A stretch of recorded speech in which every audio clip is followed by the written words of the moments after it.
I quit my job this weekend, and it felt fantastic. Today, I want to talk about small business stress and the counterintuitive way that we can get our way back on track.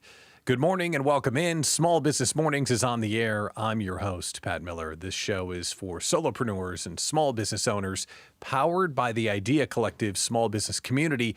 We bring small business owners together to provide the support and resources they need to succeed. It's our way to live the mission. It's your dream. Don't grow it alone.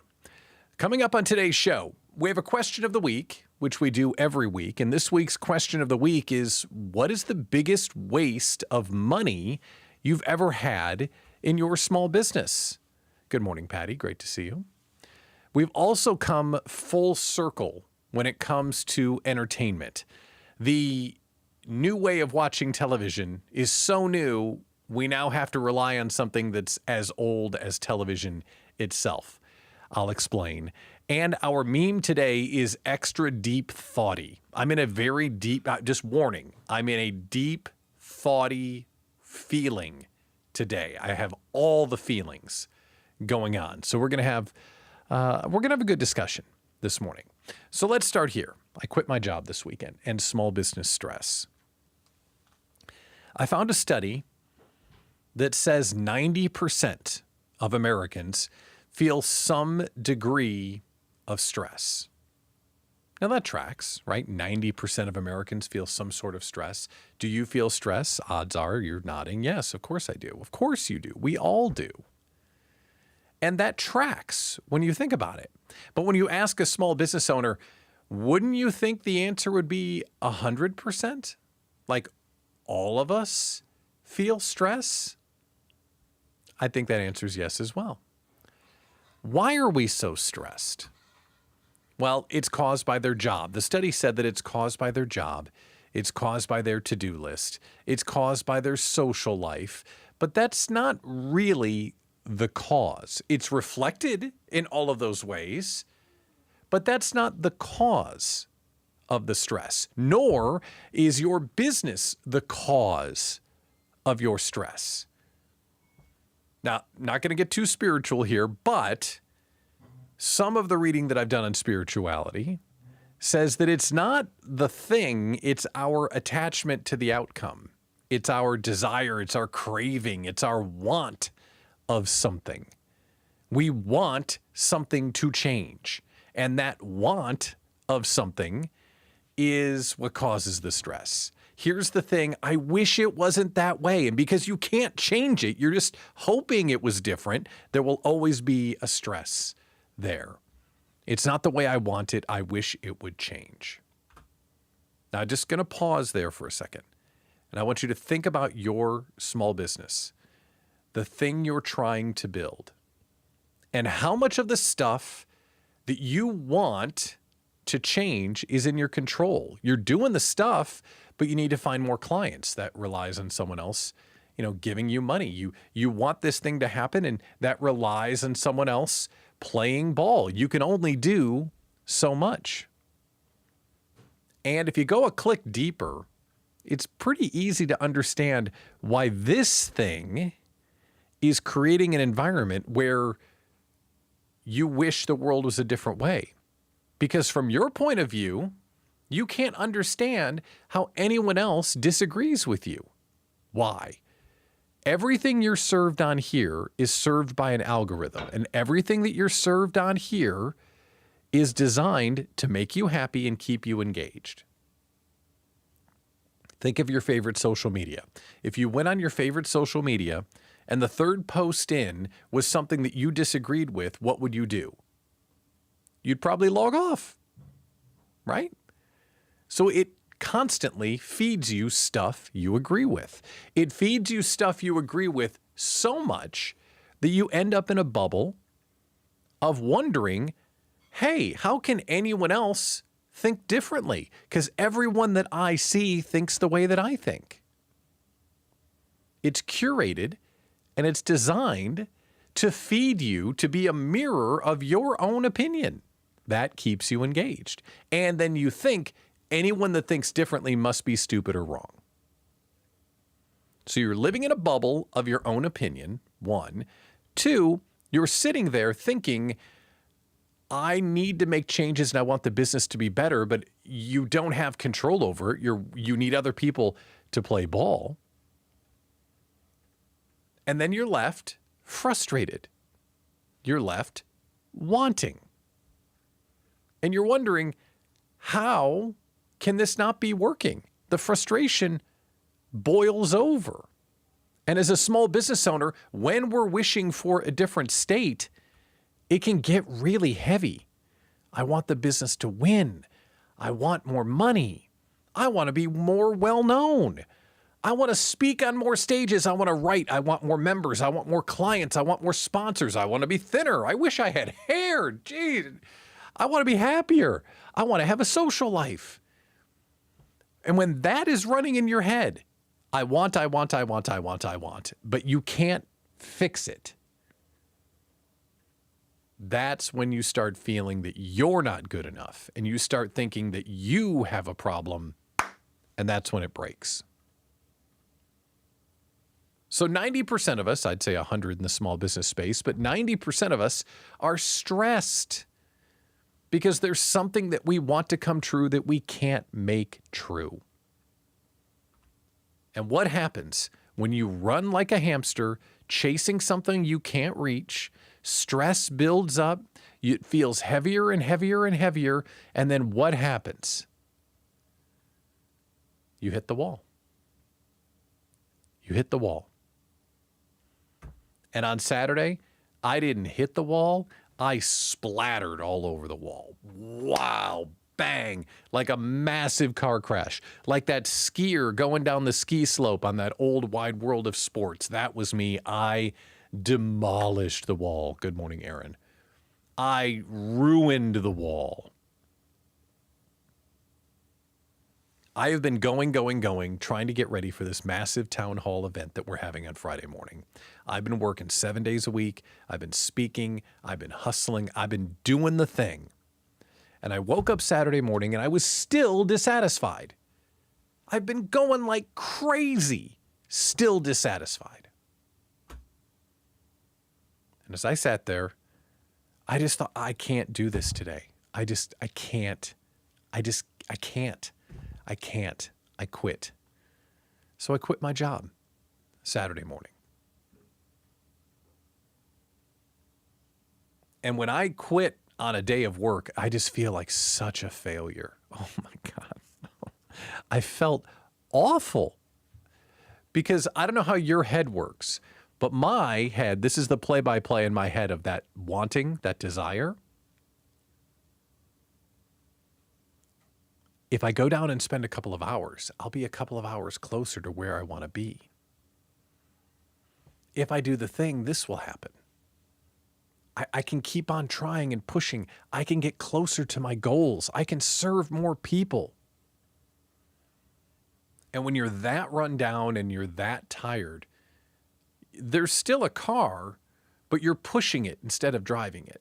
Because you're just so ineffective. You're so exhausted. You're so fried. You're struggling so bad. And it just feels like you can't make anything happen. So I quit. Now, this reflection this morning of why I was so run down and the awareness of trying to make something happen that I didn't have control of, this is all like reflection after some time off. But I quit. And this is exactly what happened to me.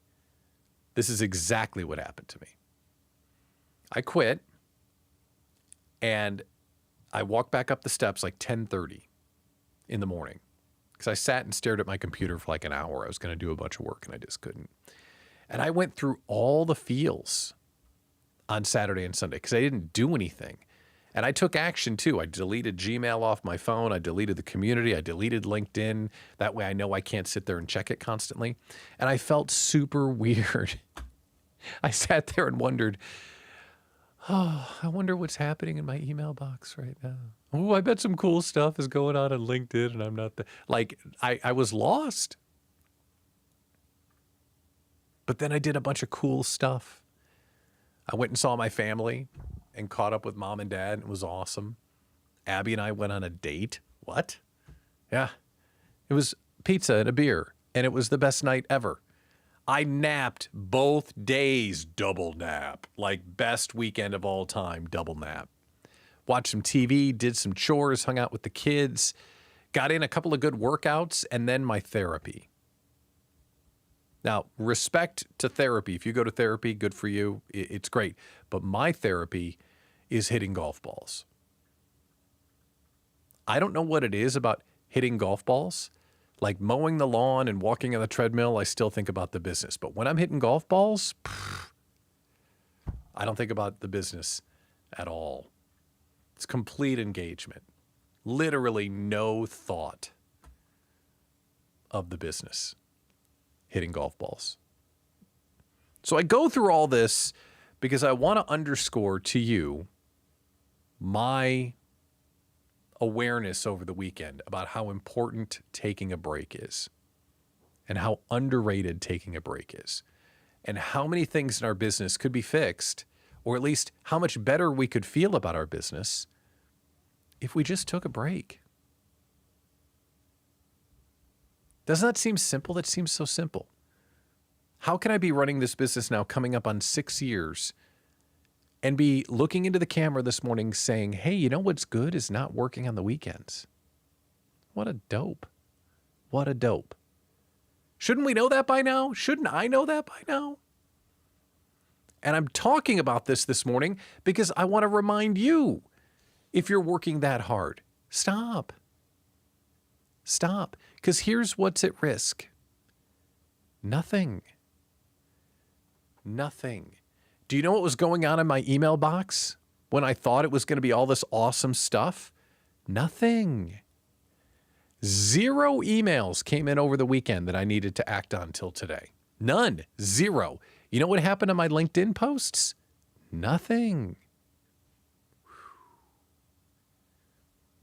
And you know how I feel this morning? Awesome. Like completely fired up. Completely ready to business. I got gas in the tank. I got a pot full of coffee. I'm ready to do the show. And I feel like I've got my fastball again. Quitting felt so good. Resting felt so good. And when you feel that way, like when you feel so burned out that you can't move on, you're attached to the outcome. You're attached to what you want to have come true so much that you're probably not doing good work anyway. And you get in like I get in, like a panic, like, oh, I need to be doing more. I need to be doing more. And the more and more I do, the further and further from my goals I get. So if you're working a lot and things are feeling really heavy and you're just realizing I can't do this anymore, you're probably trying to control something you can't control in the first place. Go hit a golf ball. Take a class, watch a movie, take your spouse out on a date. Anything. You will be better off for it. And you'll be ready to come back here and see your friends and have a great show. Aaron, thank you for this. This is a great comment. Being productive also means letting yourself be unproductive. That is so true. And I'm not sure which LinkedIn user this is, but that's a very kind comment. You have consistently been an exemplar of excellence. Exemplar of excellence. Exemplar of... That's very kind. Thank you, mysterious LinkedIn user. But I appreciate that. Okay. Stephanie Kern's weighing in. I'm impressed that it only took you 6 years to figure this out. It took me about 15. But tell me, Stephanie, if you take the weekend off and pet your bunny, like, don't you... She actually has a bunny. That was not a euphemism, by the way. She actually has a rabbit. I just don't go there. If you don't know Stephanie, she's fantastic. She actually has a bunny. If you take the weekend off, I'm not going to say it again. Don't you feel better? You feel better. You feel better. Thank you, Stephanie, for weighing in. All right. Sorry, I didn't mean to. Okay, I'm just going to move on quickly. All right, I want to challenge you on something. This is something that is an impossible question because I was readying today's show and I saw something and I'm like, what? Here's an impossible question. I want you, impossible. I want you to name a first run movie that's in the box office now. Go. You can't. Impossible question. You can't. This morning, getting ready for the show, I saw a box office list from the weekend. And I looked at it twice and I'm like, wait a minute, is that the Netflix chart? No, that's in the box office. I didn't recognize a single film. The number one movie in America is called Bob Marley's One Love. Number 2, Demon Slayer. Number 3, Ordinary Angels. Number 4, Madam Web. Number 5, Migration. And no one is going to see these movies. The number 5 movie, Migration, made $3 million. That's like nothing for a theater movie. I don't go to movies very much. And watching TV at home, watching movies at home, is getting so frustrating that it's almost not worth doing anymore. Abby and I, every night, sit down on the couch, we watch TV, and I'm the one in control. I drive, right? Bloop. YouTube TV. Bloop. Netflix. Bloop. Amazon. Bloop. Max. Bloop. Hulu. Bloop. Whatever the hell. Like, you're just blooping around, and you're just saying, please, dear God, give us something to watch. And you go through all of these channels, and it's like, what was the Bruce Springsteen song, 52 channels and nothing's on? Like, you just feel like you're lost. You're walking through the wilderness of stuff, and you can't find anything. So I thought to myself, there's got to be a better way. And I thought to myself, I don't know where this came from, but I thought to myself, wouldn't it be great if there was a TV guide for all of this stuff? Now, that is old. TV guide predates me. I never used a TV guide. We always had the on-screen TV guide listings. Never really used the magazine TV guide. That was like a generation before me. That's how old this is. But I thought maybe there's a TV guide out there. And there is. There is. This app, it's free. Just watch. You download this app, you tell this app what your streaming services are, and then it will start suggesting the most popular stuff, trending stuff, news stuff, TV shows, movies, blah, blah, blah, blah, blah. And then you can make your list. So that way, when we're sitting on the couch and Abby's like, what are we going to watch tonight? I can say, I don't know, because there's nothing on the damn television. You can pull up the app and see all the stuff that you've been listing. And I will tell you, this app is about 400 trillion times easier to search than using the remote on the screen. Like, how couch keyboards didn't become a thing, I still don't know. Because this, like, if you wanted to type my name, P-A-Q, damn it, where's the back button? It's like, it's impossible. I might as well be using boxing gloves. Like, there's just, it's the worst. But this app, I'm telling you, TV Guide lives, and it really works. It's incredible. So I'm telling you, if you're lost in technology like I am, because all of these different streaming services are going on, this is a great way to go about it. Okay, 2 other things on streaming services. One, we're actually coming back the other way on the streaming services. Now, some of the apps are starting to merge with themselves because they've realized they can't build an audience by their own. So they're starting to merge with one another.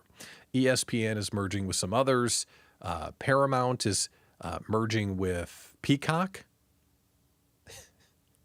And on Twitter, someone joked their name should be Mount Cock. You're welcome, Susie Moon.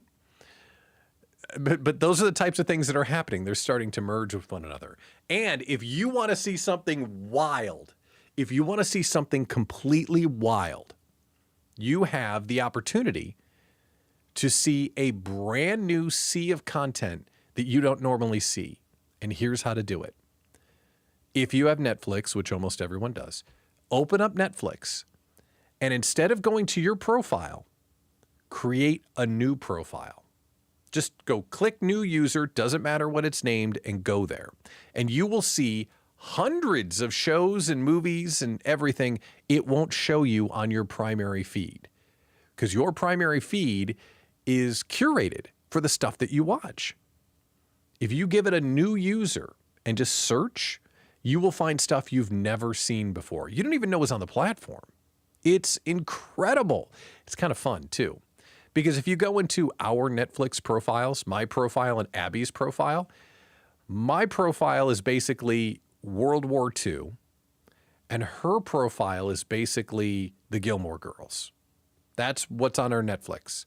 So either we get death and destruction or whatever you would call Gilmore Girls, Hallmark movies, right?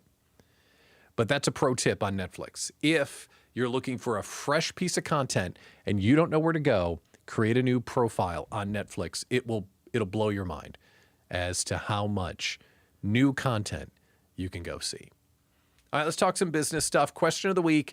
What's the biggest waste of money you've had in your small business? In your business, sometimes we make mistakes. We blow cash. We wish we would have done stuff differently. And when I asked the folks on LinkedIn, because I've been using this as a LinkedIn, hi, how are you? Here's the question of the week. Would you like to weigh in? People did. And I got a lot of great answers. Answers about too much inventory or overpaying taxes, which is really frustrating because you want to pay as little as possible. Software subscriptions, wasting your own time, which has a dollar amount on it, no doubt there. And one thought-provoking answer from Tina Antonopoulos. So Tina said, this is very zen. We're going back to the beginning of the show. When you start anything in life, whether it be a small business, a relationship, a new hobby, I personally believe any money put towards that endeavor is not wasted. It all comes with the price of the journey. Thank you, Tina. Appreciate it. You're right. But we got a couple of answers that were a little bit more direct. 3 answers on hiring and 1 on marketing. Nathan Kepler says, hires that didn't work out. Isn't that the truth? You hired the wrong people, wasted a ton of time, probably wasted a bunch of money as well. Thank you for that, Nathan. Leanna Zimmerman said, hiring friends and family in the beginning was the biggest waste of money. There's a reason that there's a saying not to do that. It's best to bring people onto your team who you truly think will do well and will benefit the business, and not those who see you doing well and hope that it'll be an easy ride for them. So true. Now I'm going to ask you, what is the biggest waste of money you've had in your business? That's where you type on the couch keyboard and you put a comment in the chat. The biggest waste you've had of time and money in the business. Andrew Wade said, during COVID, I struggled to find employees and ended up hiring individuals without proper vetting, resulted in wasted time and money. And then he dropped this, this is standing ovation stuff. He went on to say, I failed these applicants by placing them in positions they were not adequately qualified for. Ooh. Good one, Andrew. Very good. Then one answer on marketing. Herman Ahmad said, working with influencers and content creators, I feel, has been the biggest waste of money. And he had a really good take on this. It's instant gratification and excitement when a post or a reel gets posted, but it does not leave a lasting impact in the business in the long term. It can get multiple views or comments, but that does not convert to sales. Thank you, Herman. So what is the biggest waste of money that you've had in the business? Oh, yeah. Stephanie's there. Hiring friends. Yeah, for sure. If you've got one, please share it. I'll share mine. The biggest waste of money I've had is not being patient while running the business. I start looking ahead to that thing, and I try and get there faster than I should. I tried to do an event last summer that I could see and it would be awesome, and I rushed into it. Spent a bunch of money, but I had not developed the audience. I didn't do a ton of research about the time of the year, and I way got ahead of myself, cost myself a fortune simply by being impatient. So whatever it is for you, be aware of it and realize that not all money spent is good money spent, and sometimes we can really set ourselves back by spending money in a way that isn't responsible. Thank you to everybody that responded, by the way, for the question of the week. I'm taking these questions, using them on the show here, and we're writing a blog on the Small Business Help blog at smallbusinesscommunity.com. So if you want to weigh in, send me a result and I'll add it to the blog. No problem there. We've got some big time stuff coming up for the small business community. This show next week is going to be a big special. I've got a major announcement for the community, and I'm going to make it to the public right here next Monday at 9 a.m. Now, the community, you all are going to hear about it Friday morning at 9:30 in the morning, but the world will hear about it right here next Monday when we go live. Also, today at 3:30 Central, we are debuting a new show inside the Idea Collective small business community. So let's say you've got a big goal. We've all got a big goal.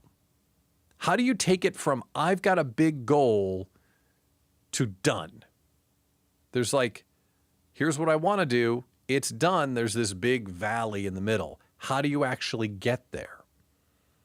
Well, two of our expert coaches in the group are going to help you chunk it down into the action steps you need to perform to actually get it done.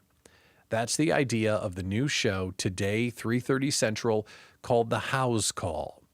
Brent and Kate Hefwasson are going to teach you the how, the what do you need to do to get from goal to completed action. It's a step-by-step action plan building show today at 3:30. And if you're not yet a member, see this QR code right up here? Snap that QR code and you can get in right away. We'll give you 2 weeks free so you can check out the community and then become a full-fledged member. The Hows Call today at 3:30 with Brent and Kate. Really looking forward to that. And of course, don't forget this space right here next week because we are going to have some fun when I announce everything. There's Brent and Kate looking all adorable. Okay, let's move on to today's meme of the day, meme of the week, shall we? A great follow. Well, there's the town hall. There it is. Okay. Meme of the day. F perfectionism. Build fast, make mistakes, take more shots, give yourself something to improve. Stop worrying when nobody is watching. You think you're fighting others' opinions when you're just a slave to your own. I was searching the Twitter this morning and saw this post from Dan, who's a great follow, by the way. And I thought to myself, that's really good because on Friday, inside the community, we did our wins of the week. And I was reflecting on the wins of the week that people were reporting, and they were almost all, not all, but almost all sales related. I got a client, I got a new lead, I got a referral, I did this, record month, blah, blah, blah. And I thought to myself, we spend a lot of time worrying about the brand and how the business looks and all of the window dressing around what we do. And sometimes we just need to build fast and make mistakes because very little about what we do is permanent. Very little, especially at my stage of the business, which is not very big. I can do something, and if I don't like it, I can go change it. And maybe you're in that same bucket. If you reorder your website, or you slightly changed the package of what you deliver to clients, or move your hours around, or restaff the front desk, whatever it might be, very few people will notice or care. But it may be a way that we're building fast and making mistakes to take more shots. I thought this post was really good. It was exactly what I needed to hear. And I thought, damn it, there it is, meme of the week.